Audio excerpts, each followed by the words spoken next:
Това е пистата в Троян, по-скоро край село Дълбок дол. Виждате от високо има 2-3 дълги прави, доста обратни завои, 2 трапеца за скокове и доста неравности. За класовете на майсторите с 2 водещи колела или само с задно задвижване и 4x4 е включена и ендуро част в гората, където те минават през една рекичка с стръмно спускане и изкачване. Това за АТВ-та с задно задвижване, така наречения 2WD.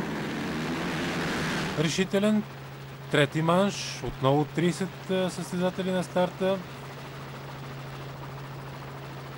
и отново страхотни кадри от хеликоптера, в който виждате как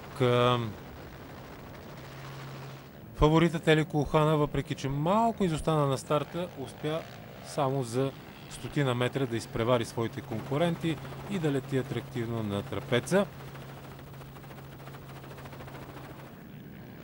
В този